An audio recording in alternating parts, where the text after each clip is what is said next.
The morning sun on Kepler 442b cast long shadows across the rocky valley where Park Min-ho worked. He wiped sweat from his forehead and looked at the strange crystals growing from the cliff face. They were not like anything he had seen before in his 10 years as a geologist.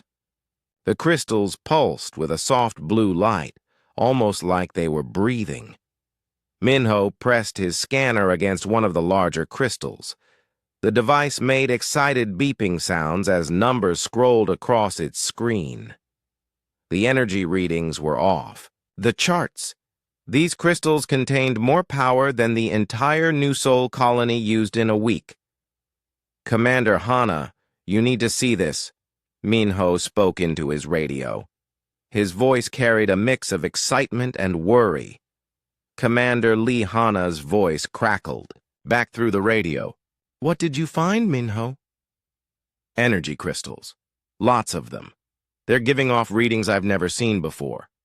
"Stay where you are. I'm sending a team." Min-ho continued his work while he waited. He took pictures and collected samples. The crystals seemed to respond to his touch, glowing brighter when he got close. It was beautiful, but also strange. On Earth, crystals did not act like this. An hour later, Min-ho heard the sound of vehicles approaching. Commander Hana arrived with Chief Engineer Kim Daewon and Medical Officer Choi Yuna. Behind them came 6 other colonists, all carrying equipment. "Show us what you found," Commander Hana said. She was a tall woman with short black hair and sharp eyes that missed nothing. She had led the New Sol colony for 3 years and kept everyone safe through many dangers. Min-ho led them to the crystal formation. The group stopped and stared. Even in the daylight, the blue glow was clearly visible. The crystals stretched up the cliff face like a frozen waterfall made of light. "How big is this formation?" Kim Daewon asked. He was already pulling out his own scanning equipment. "It goes back into the cliff about 50 meters, maybe more. I haven't mapped it all yet." Choi Yuna stepped closer to the crystals. "Are they safe to touch?" "I've been working around them all morning. No problem so far." The team spread out to study the crystal formation. Everyone was focused on their work when the air around them began to shimmer. The temperature dropped 10 degrees. In seconds, the crystals started pulsing faster, their blue light growing brighter. "Something's happening," Min-ho called out. The shimmering air began to take shape. First came an outline, then colors, then solid form. A figure appeared before them, but it was not human. It was tall, nearly 3 meters high, with skin that seemed to be made of liquid glass. Colors moved under the surface like oil on water. The being had 4 arms and eyes that glowed with the same blue light as the crystals. Most of the human team stepped back. Some dropped their equipment. But Min-ho stayed where he was, watching the creature with curious eyes. The being looked at each human in turn. When its gaze fell on someone, that person felt a pressure in their mind, like someone was trying to look at their thoughts. Several colonists grabbed their heads and groaned. When the being spoke, its voice did not come through the air. The words appeared directly in their minds. "I am Veltara of the Nexari Empire. This world is under our protection. You will leave." The mental voice was cold and commanding. It carried the weight of absolute authority. Most humans felt an immediate urge to obey, to pack up and run away. But Min-ho felt something different. He felt curious. Commander Hana stepped forward despite the pressure in her head. "We are explorers from Earth. We did not know this world was claimed." Veltara turned her glowing eyes toward the commander. "Ignorance does not excuse trespass. The Nexari have ruled this sector for 1,000 years. All species know to fear us. We're not here to cause trouble, Commander Hana said. We're just trying to understand this place. Understanding is not required. Obedience is. Veltara raised one of her 4 arms. The pressure in everyone's minds increased. 2 colonists fell to their knees. Another started backing toward the vehicles. The fear was like a physical thing pushing at them from all sides, but Minho took a step forward. Are you here to help us understand this place? Or are you just here to make threats? He asked. The question caught Veltara by surprise. She had been using her mental powers to project fear and authority. Every species she had ever encountered either ran away or fell down to worship her. But this small human with dirt on his hands was asking her a question like they were having a normal conversation. You do not fear me, Veltara said. It was not a question, it was a statement of confusion. Should I? Minho asked. You haven't given me a reason to be afraid yet. You just told us to leave without explaining why. Veltara increased her mental pressure. The other humans groaned, and some fell to the ground, but Minho remained standing. He looked uncomfortable, but not afraid. I could destroy your mind with a thought, Veltara said. You could, Minho agreed, but you haven't. So either you don't want to, or there's a reason you're not doing it. Either way, I'd rather talk than fight. For 800 years, Veltara had been an enforcer for the Nexari Empire. She had brought 47 different species under Nexari control.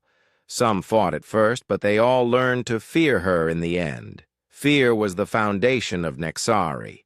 Power.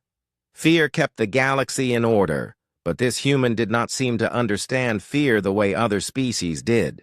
What are you? Veltara asked. I'm a geologist. I study rocks and minerals. That's why I was here when you showed up.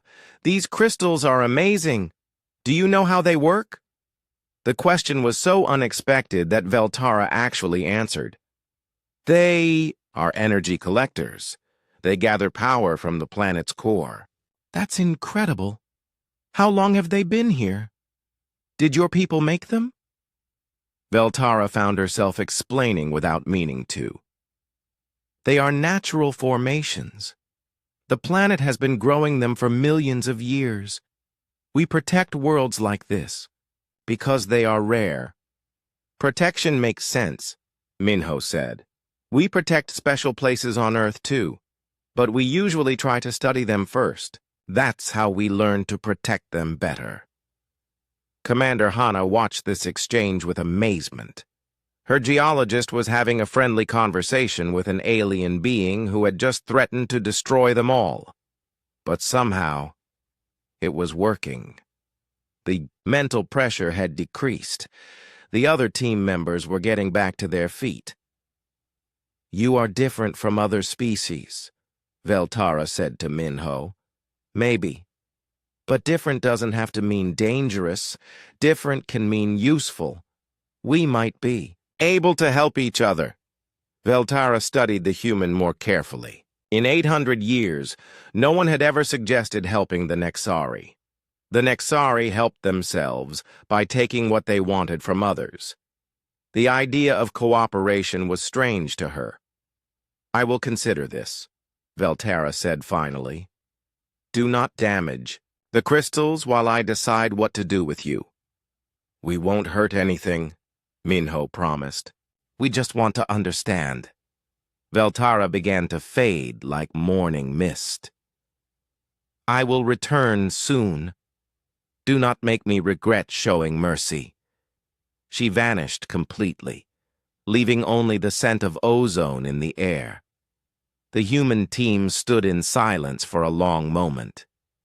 Then Commander Hana turned to Minho. What just happened? She asked. Minho looked at the crystals, still pulsing with their blue light. I think we just made first contact, and maybe our first alien friend. Friend? Kim Daewon said. She threatened to destroy us, but she didn't, Minho pointed out. She could have, but she chose to talk instead. That has to mean something. Commander Hana looked at the place where Veltara had been standing. She had a feeling this was just the beginning of something much larger than a simple mining survey. Pack. Up the equipment, she ordered. We need to report this to Earth Command. And Minho? Yes, Commander. Next time you decide to chat with a 3-meter-tall alien, maybe give the rest of us some warning first. Minho smiled. I'll try. But I don't think this will be the last time we see her. He was right about that. 3 days passed before Veltara returned. Minho was studying the crystals again when the air began to shimmer. This time, he was ready for her appearance. You came back, Minho said, looking up from his work. I said I would. Veltara materialized, fully. Her skin showed more colors today, shifting between blue and green like deep ocean water. I have been thinking about our conversation. And? You puzzle me, human. In 8 centuries, no species has spoken to me as you did. Most fall, to their knees or run away screaming. Minho set down his scanner. Maybe that's because you usually start by threatening them. Threats establish order. Fear brings obedience. This is how the universe works. Maybe for your people. But humans work differently. Veltara moved closer. I want to understand this. Difference. Will you come with me? Where? To my ship. I wish to show you something. Minho looked back toward the colony base. Commander Hana had ordered him to call for backup if Veltara returned, but something told him this was important. If humans and the Nexari were going to understand each other, someone had to take the first step. Okay, he said, but I need to tell my commander first. No, you will come now, or not at all. Minho thought about this. Trust had to start somewhere. All right, but I want your word that you'll bring me back safely. You have it. Veltara raised her hand, and the world around Minho dissolved. He felt like he was falling through water made of light. Then his feet touched solid ground again. He stood in a large room with walls that curved like the inside of an egg. Everything was made of the same material as Veltara's skin, shifting between colors. Patterns of light moved across the surfaces like living things. This is my ship, Veltara said. It responds to my thoughts. It's alive? In a way. The Nexari grow our ships rather than build them. They become part of us. Minho walked around the room, looking at everything. How does it work? That is not important. What matters is what... I want to show you. The walls suddenly became transparent. Outside, Minho could see space and stars. But what made him gasp were the other ships. Hundreds of them floated in formation around Veltara's vessel. Each ship was different, grown into unique shapes, but all carried the same sense of power. This is a small part of the Nexari fleet, Veltara said. We have thousands more spread across the galaxy. It's impressive, Minho admitted. But why are you showing me this? Instead of answering, Veltara waved her hand. The walls changed to show different scenes. Minho saw alien worlds with cities that reached into the clouds. He saw creatures with tentacles bowing down to Nexari ships. He saw beings made of light, kneeling before Nexari enforcers. These are the species we have brought into our empire, Veltara said. All of them learned to obey. What happened to the ones who didn't want to obey? The scenes changed again. Now Minho saw burning cities and broken ships. He saw worlds covered in ash and empty of life. They learned that resistance is pointless. Veltara said. Minho watched the destruction with a heavy heart, but when he spoke, his voice was steady. And you think this will make me afraid? Does it not? It makes me sad. All those people who could have been your friends instead of your slaves. Veltara's colors shifted to dark red. Slaves. They are protected. They are fed. They are given purpose. But are they free to choose their own purpose? Choice leads to chaos. Order brings peace. Order built on fear isn't peace. It's just waiting for the fear to stop working. Veltara changed the scenes again. This time she showed Minho star maps with vast territories marked in Nexari colors. She showed him resource flows and tribute payments from 1,000 worlds. We control half the galaxy, she said. Our empire has lasted for 10,000 years. No other civilization has achieved this. That's impressive, Minho said again. But what happens when you meet someone you can't scare? That has never happened. It's happening now. Veltara turned to look at him directly. Her 4 eyes blazed with blue light. You should be terrified of me. I could end your life without effort. I could destroy your entire colony. I could turn your planet to glass. You could, Minho agreed. But you won't. How can you be certain? Because if you wanted to destroy us, you would have done it already. The fact that we're having this conversation means you're curious about us. And curious people don't usually destroy what they want to understand. For a long moment, Veltara said nothing. The ship around them pulsed with slow rhythms, like a giant heartbeat. You are not like the others, she said finally. What others?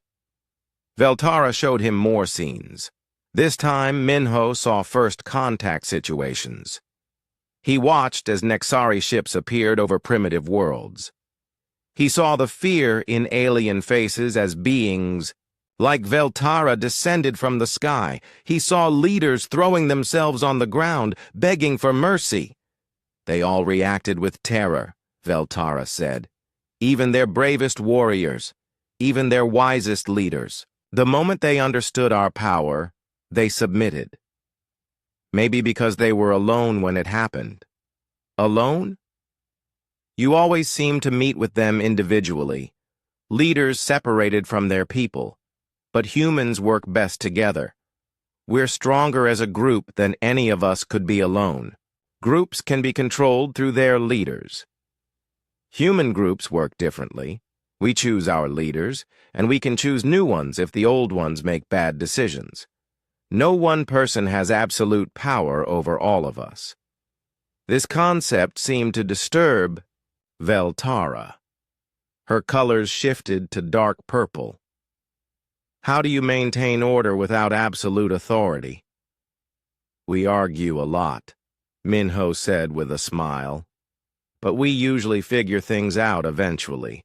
And when we face a real threat, we come together. Show me. What? I want to see this human cooperation you speak of. Call your commander. Minho was surprised. You want me to contact the colony? Yes. I want to observe how your species responds. To challenge. Veltara gestured, and a communication device grew from the wall. It looked nothing like human technology, but somehow Minho understood how to use it. Commander Hana, this is Minho. Can you hear me? Minho, where are you? We've been searching for 3 hours. I'm safe. I'm on Veltara's ship. She wants to talk to all of us. There was a pause. Are you being held prisoner? No. I came willingly. But she wants to understand how humans work together. And you think this is a good idea? Minho looked at Veltara.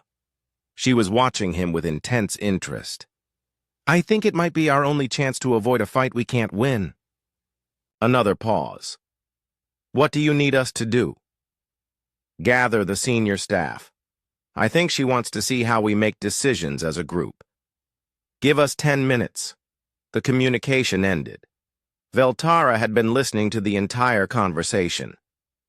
Your commander did not order you to return immediately, she observed. She trusts my judgment, and she knows that understanding you is more important than following standard procedures. But she is your leader. Her word should be absolute. Her word carries weight because we respect her. But if she gave an order that put the colony in danger, we would question it. And if she insisted, then we would probably follow a different leader. Veltara's colors shifted rapidly between different hues. The concept of changeable leadership was clearly difficult for her to understand. 10 minutes later, voices came through the communication device. Minho heard Commander Hana, Kim Daewon, Choi Yuna, and several other colonists. We're here, Commander Hana said. What does she want to know? Tell me about this crystal formation. Veltara spoke directly into the device. How do you plan to use it? The colonists talked among themselves. Minho listened as they shared ideas and disagreed with each other. Kim Daewon wanted to tap the crystals for power. Choi Yuna worried about environmental damage. Commander Hana wanted more research first. They argued back and forth, sometimes interrupting each other, but gradually they reached a compromise. They would study the crystals for 6 months before making any decisions about using them. How was this decision reached? Veltara asked when they finished. We talked about it until we found something everyone could accept, Commander Hana explained. But this process is inefficient. A single authority could have decided instantly. Maybe, Kim Daewon said. But our way means everyone supports the final decision. No one feels forced to obey something they think is wrong. After the communication ended, Veltara was quiet for a long time.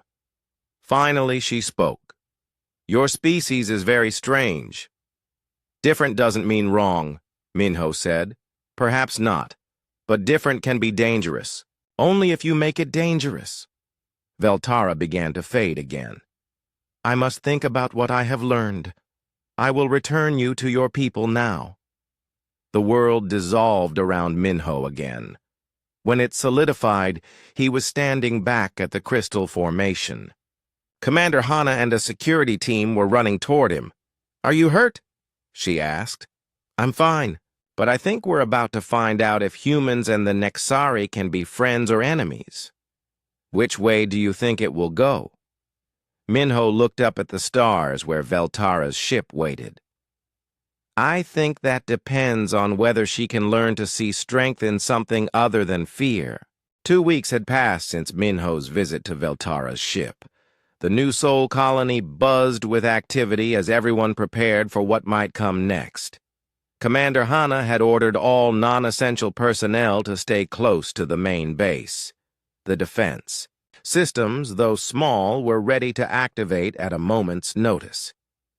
Kim Daewon worked day and night in his workshop, trying to understand the energy readings from Veltara's ship.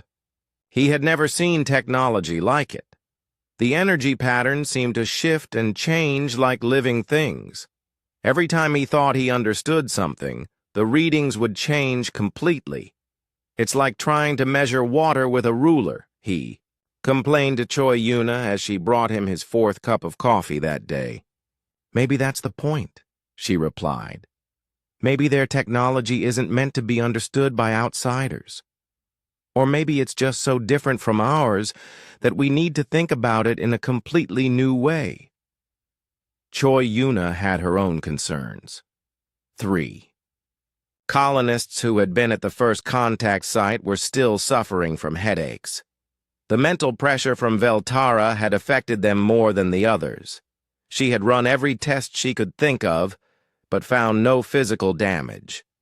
The problem seemed to be in their minds. It's like she left an impression, one of the affected colonists told her. I can still feel her watching me sometimes." "The feeling will fade," Choi Yuna assured him. But privately, she worried about what other mental abilities the Nexari might have. Commander Hana spent her time coordinating with Earth Command. The message would take months to reach Earth, but she had sent detailed reports about the first contact. She also prepared evacuation plans just in case. If the Nexari decided to attack, the colony would have maybe an hour to get everyone to the escape ships. But despite all the preparations, it was Minho who spent the most time thinking about Veltara. He continued his work at the Crystal Formation, hoping she would return. He had so many questions he wanted to ask her. When she finally appeared again, it was just after sunset. Minho was packing up his equipment when the familiar shimmer began in the air. "You have been waiting for me," Veltara said as she materialized. "I hoped you would come back. I wanted to continue our conversation." "As did I. Your species continues to puzzle me." "Good puzzles are worth solving," Minho said. "Want to tell me what's really bothering you?" Veltara's colors shifted to deep blue, like the ocean at night. "You are perceptive. Yes, there is something more. I'm listening. The Nexari Empire faces a threat unlike any we have encountered before. For the first time in 10,000 years, we are afraid." This admission surprised Minho. A species that ruled through fear was admitting to being afraid themselves? What kind of threat? "They call themselves the Devourers. They are not biological like us. They are machines, but not like any machines. You might know. They consume everything in their path. Planets, stars, entire solar systems." "How long have they been a problem?" "We first encountered them 50 years ago at the edge of our territory. We tried our usual methods. We sent envoys to demand their submission. The Devourers destroyed our ships without any attempt at communication." Veltara gestured and created images in the air between them. Minho saw vast ships that looked like geometric nightmares. They moved through space like swarms of insects, consuming everything they touched. "We sent larger fleets," Veltara continued. "The result was the same. The Devourers cannot be reasoned with. They cannot be intimidated. They feel no fear." "How? Much territory have you lost to them?" 12 star systems so far, each one completely stripped of all matter. Not even asteroids remain." Minho studied the images. The Devourer ships were unlike anything in human experience, but the pattern of their advance was familiar. "They're following the energy sources," he realized. "Look at the systems they've attacked. They all had high-energy phenomena. Pulsars, black holes, crystal formations like the ones here." "Yes. Our strategists believe they feed on energy. The more powerful the source, the more attractive it becomes to them." "And you're telling me this because—" Veltara's colors shifted to red. "Because this world has one of the most powerful crystal formations in the galaxy.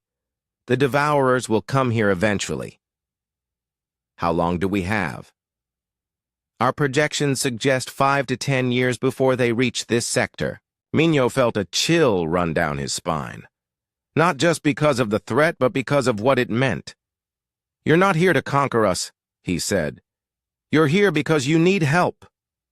"The Nexari do not need help from anyone," Veltara said quickly. But her colors betrayed her discomfort with the statement. "Your usual methods don't work against the Devourers. They can't be scared into submission, so you're looking for new approaches." "Perhaps.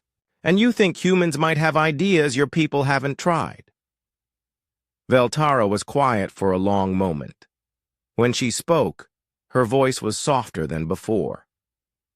"In 800 years of service to the Empire, I have never encountered a species that did not fear the Nexari. Your people are different. You think in ways we do not understand. The Council believes this makes you dangerous. But you think it might make us useful.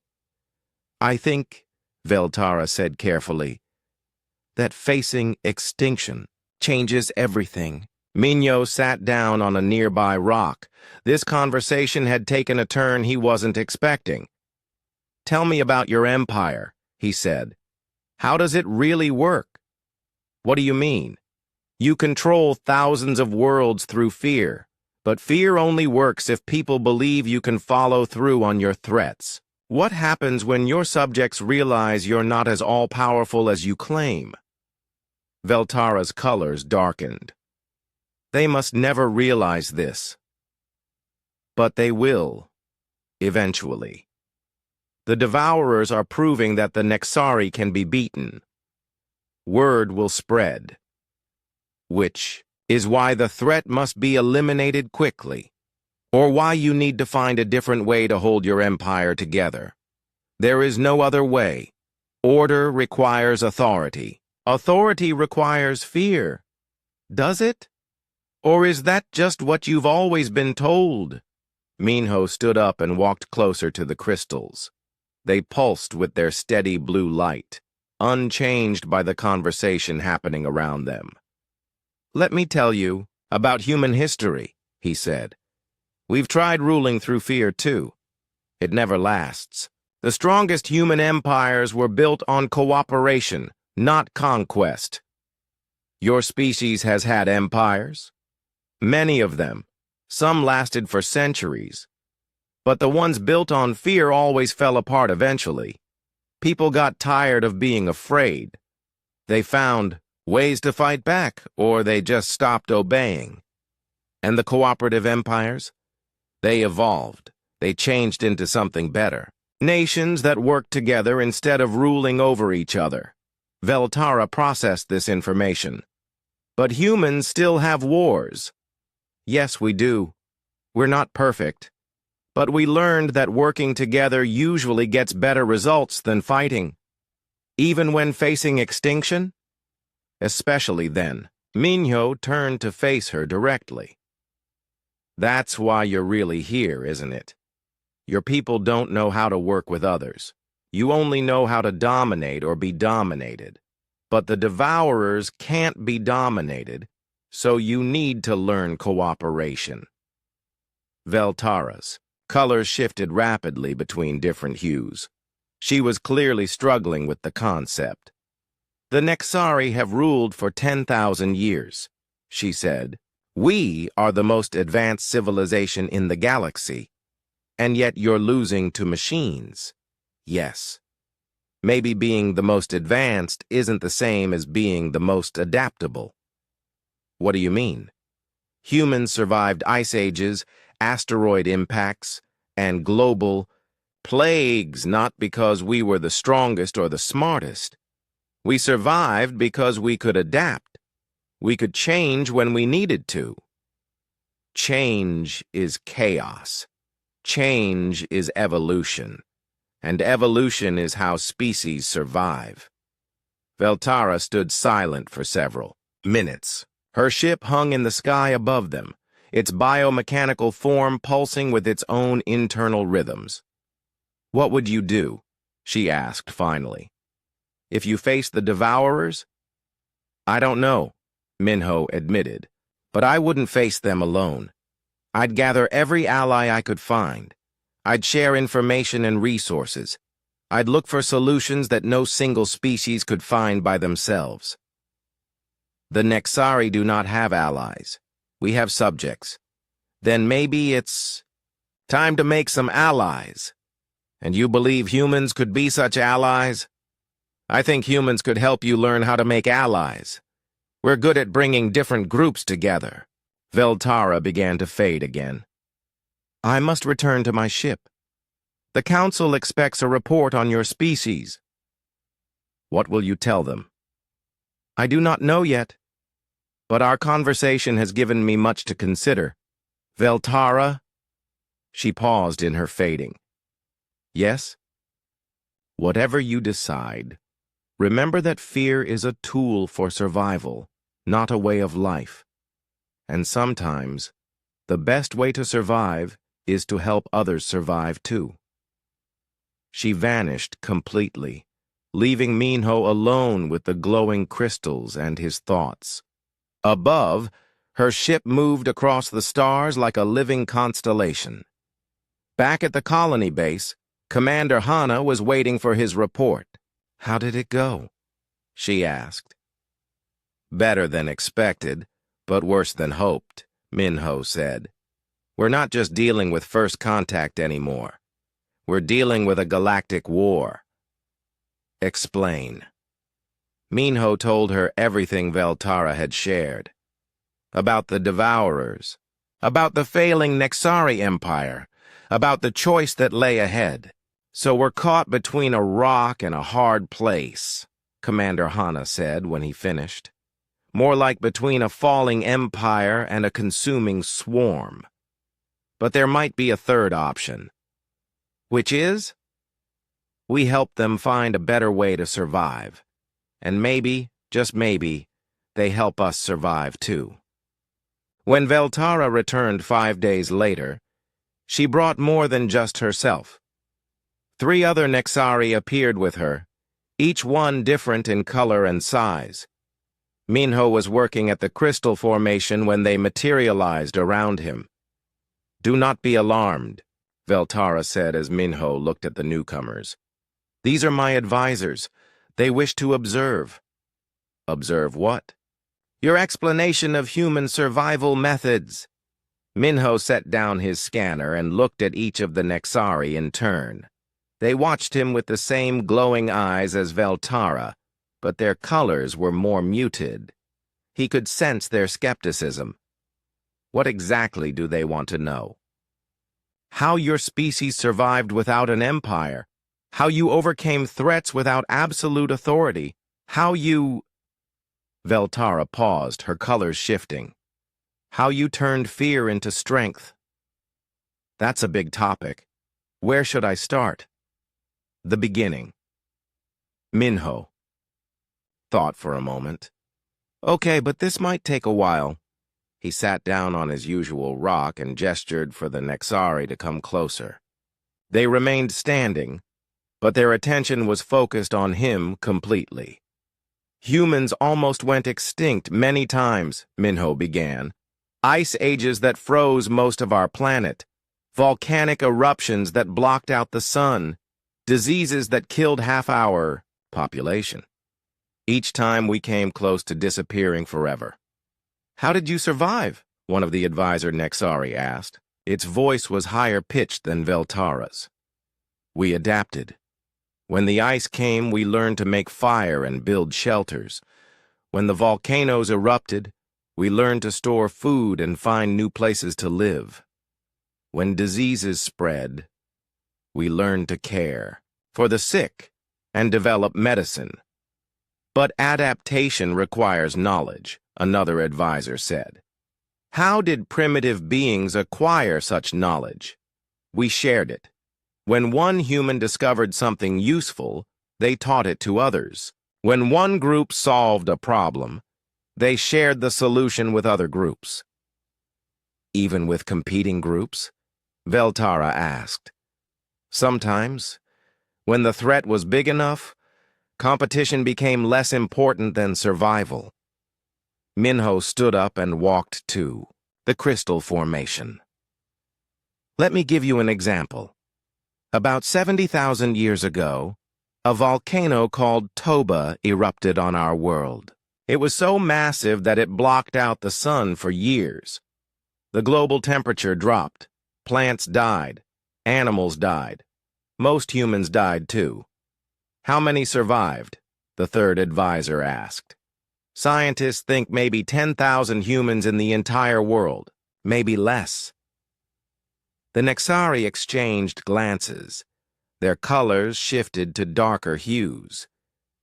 "Such a small population should have gone extinct," Veltara observed. "We almost did, but the survivors did something important." Instead of fighting each other for the few resources that remained, they came together. They shared food, tools, and knowledge. They took care of each other's children. They helped the weak survive alongside the strong. This contradicts natural selection, the first advisor said. The weak should have been eliminated. Maybe, but humans discovered that helping the weak often made the whole group stronger. A sick person might recover and contribute something valuable. A child might grow up to solve a problem that saved everyone. An elderly person might know something crucial about finding food or avoiding danger. Minho touched one of the glowing crystals. We learned that diversity makes a group more resilient. Different people think about problems in different ways. What one person misses, another person might see. But this creates inefficiency, the second advisor argued. A single, strong leader could make decisions faster. Faster, yes, but not always better. Let me tell you about something that happened in our recent history. Minho told them about World War II, when human nations had to work together to defeat a common enemy. He explained how different countries contributed different strengths. Some had better technology, others had more resources, others had strategic locations. Each nation could have tried to fight alone, he said, but together they were much stronger than any individual country could have been. And after the threat was defeated, Veltara asked, did they continue to cooperate? Some did. Some didn't. Humans aren't perfect. We still have conflicts, but we learned that cooperation usually works better than conquest. Your species seems to specialize in cooperation, the third advisor observed. The Nexari specialize in domination. Different approaches for different situations, Minho agreed. But I think both can be useful. Explain. Domination works well for short-term problems. If there's an immediate threat, strong leadership can coordinate a quick response. But cooperation works better for long-term survival. It builds trust, shares knowledge, and creates systems that can adapt to new challenges. Veltara's colors brightened, and the Devourer threat is a long-term challenge. Exactly. You can't intimidate machines, you can't make them submit. But you might be able to outthink them if you have enough different minds working on the problem. The Nexari have the greatest minds in the galaxy, the first advisor said proudly. I'm sure you do. But even the greatest minds think in patterns. If all your minds think in similar patterns, you might miss solutions that require different kinds of thinking. Minho gestured toward the colony base in the distance. Humans call this cognitive diversity.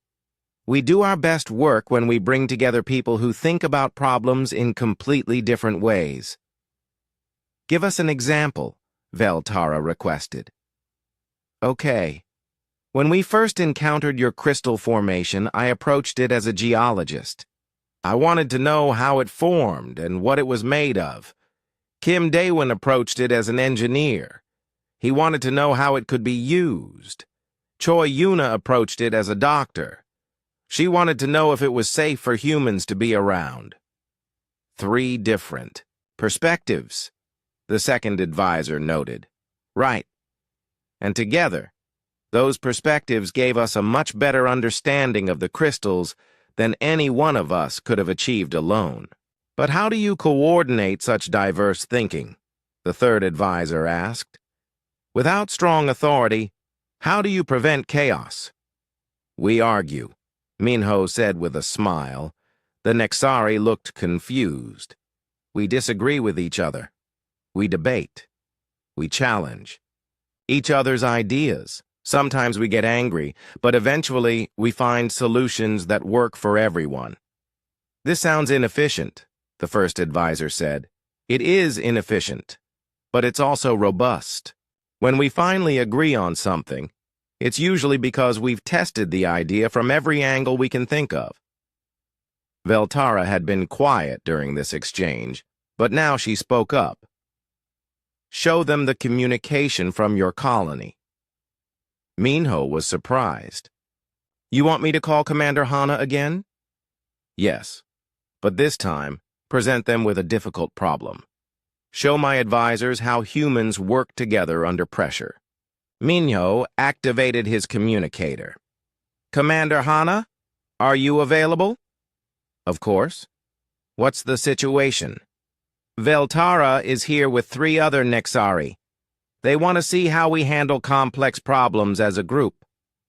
What kind of problem? Minho looked at Veltara. She nodded encouragingly. The Devourers. Veltara has told me about them.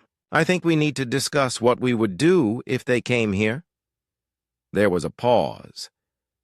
Give us 5 minutes to gather the senior staff.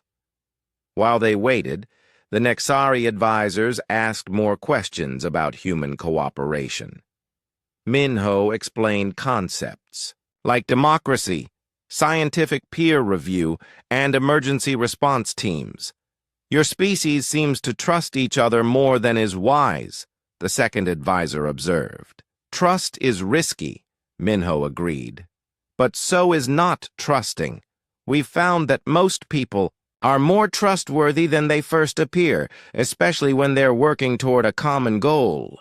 Commander Hana's voice came through the communicator. We're ready. Present the scenario. Minho explained what he knew about the Devourers. The Nexari advisors listened as the human colony staff discussed the threat. If they consume energy sources, Kim Daewon said, maybe we could create false energy signatures to lure them away from populated systems. Or we could study their technology and find weaknesses, Choi Yuna suggested. Even machines must have limitations. We should also consider evacuation protocols, Commander Hana added. If they can't be stopped, we need ways to preserve as many lives as possible. What about cooperation with the Nexari? Asked Dr. Park, the colony's xenobiologist. They have more experience fighting the Devourers. That's complicated, Commander Hana replied. We'd need to understand their military capabilities and strategic thinking. The discussion continued for 30 minutes. The humans proposed ideas, challenged each other's assumptions, and gradually developed a multi-layered approach to the Devourer threat. When the communication ended, the Nexari advisors were quiet for a long time. They generated 17 different strategies in 30 minutes. The first advisor said finally, most of which we have not considered, the second advisor admitted. And they did it without a single authority figure directing the conversation. The third advisor observed, your commander participated as an equal, Veltara noted. She did not dictate solutions. Leadership in human groups is usually about facilitating cooperation, not controlling it, Minho explained. But what if someone proposes a dangerous or foolish idea? The first advisor asked. Then others challenge it. If the idea is truly bad, the group will reject it. If it's actually good but sounds dangerous, the group will work together to make it safer. And if the group makes the wrong decision, then we adapt. We learn from our mistakes and try something different. Veltara's colors brightened to a warm gold. You spoke of turning fear into strength. I think I begin to understand. Oh? The Nexari Council chamber was older than human civilization. It floated in space between 3 stars, a massive structure grown from the same biomechanical material as their ships. Veltara stood before the 5 council members, each one ancient, beyond human comprehension. You have spent considerable time with these humans, Council Leader Zenthara said. His voice carried the weight of centuries. What is your assessment? They are unlike any species we have encountered, Veltara replied. They do not respond to intimidation as others do. Because they are primitive? Asked Council Member Mordain. No, because they think differently about strength and survival. Explain. Veltara had prepared for this moment. She activated a projection, showing her recordings of human cooperation. The Council watched as Commander Hana's team discussed the Devourer threat. They generate solutions through disagreement rather than obedience, she said. They strengthen their group by including diverse perspectives rather than eliminating them. Chaos, Council Member Telvanna declared. No order can survive such disorder. And yet they have survived ice ages, global catastrophes, and species-threatening diseases, Veltara countered. Their disorder creates a form of order we do not understand. Council leader Zenthara leaned forward. You believe they could help us against the Devourers? I believe they could teach us new approaches. The Devourers cannot be conquered through traditional methods. Perhaps cooperation might succeed where domination has failed.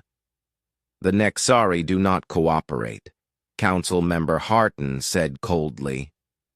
We rule. Others obey. This has worked for 10,000 years. And in those 10,000 years, have we ever faced a threat like the Devourers? Veltara asked. Silence filled the chamber. The answer was obvious to everyone present. Council Member Kelnara spoke for the first time. What specifically do you propose? An alliance.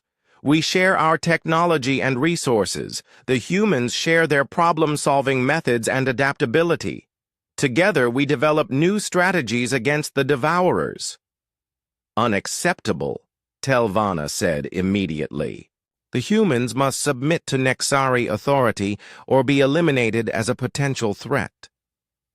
Eliminating them eliminates our best chance of survival, Veltara argued. Your attachment to these creatures has clouded your judgment, Mordain observed. You have forgotten your duty to the Empire. I have not forgotten anything. I am trying to save the Empire. Council leader Zenthara raised his hand for silence. The Council will decide. Veltara, you will return to the human world with a battle fleet. You will give them one final chance to submit. If they refuse, you will demonstrate the consequences of defying the Nexari. And if they accept, then they will serve us as all others do. Their cooperation methods can be studied and adapted for our use. Veltara felt something cold settle in her chest. You want me to force them into the same submission that has failed us against the Devourers. We want you to do your duty. My duty is to preserve the Nexari Empire. Destroying our best hope of survival does not serve that duty. The council members exchanged glances. Their colors darkened to threatening hues.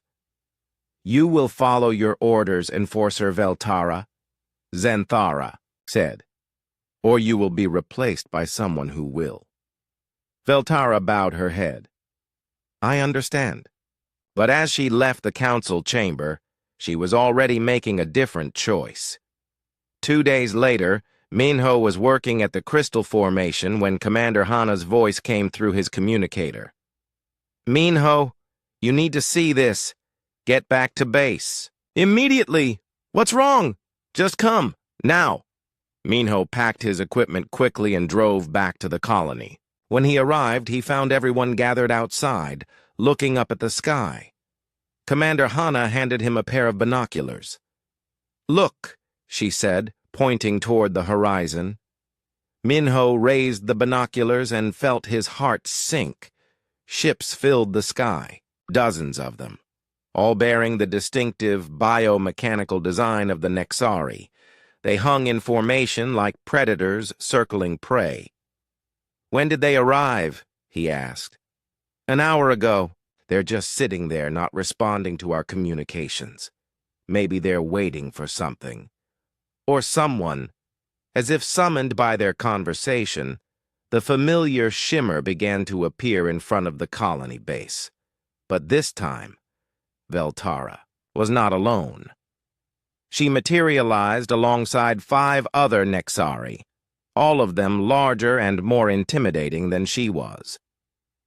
"Humans of new soul," one of the newcomers announced.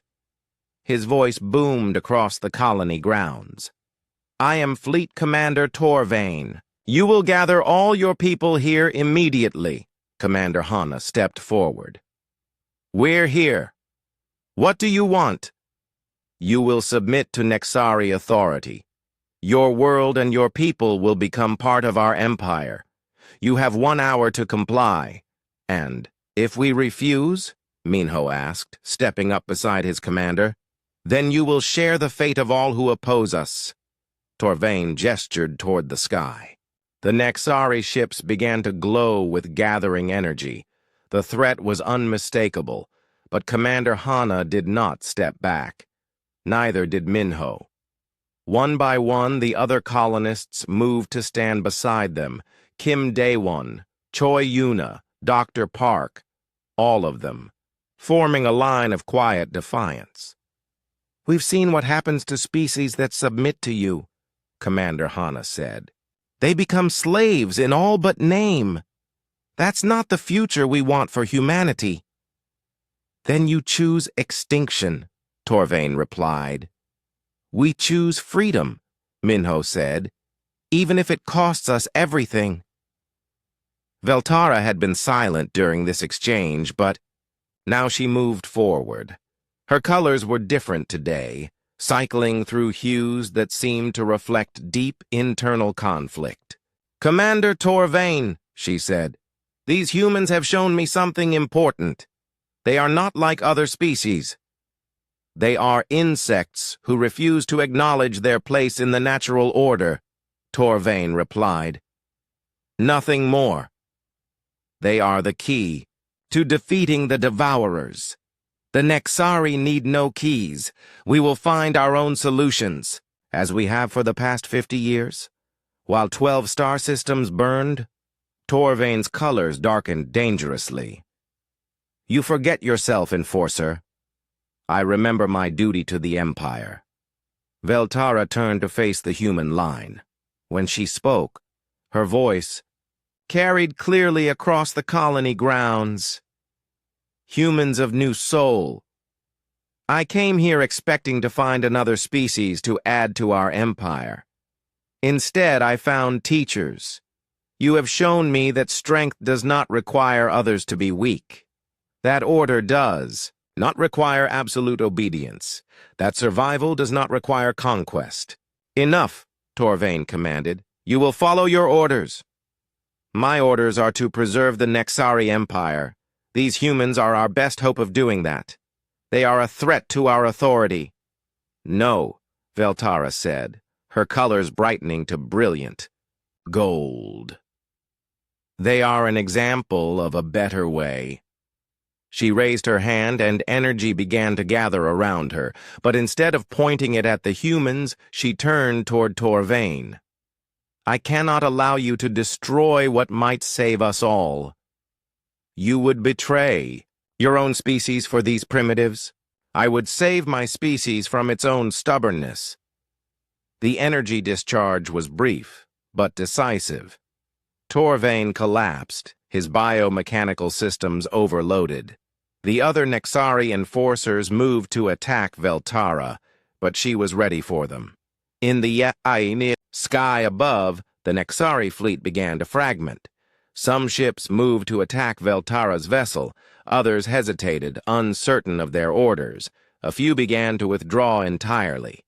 "This is Commander Hana to all colony personnel," Hana announced over the general communication system. "Take shelter immediately. This is not a drill." But Minho stepped forward instead of taking shelter. "Veltara," he called out, "what do you need from us?" "Trust," she replied without hesitation. "I am about to declare war on my own empire. I need to know that humans will stand with me." "Against the entire Nexari fleet?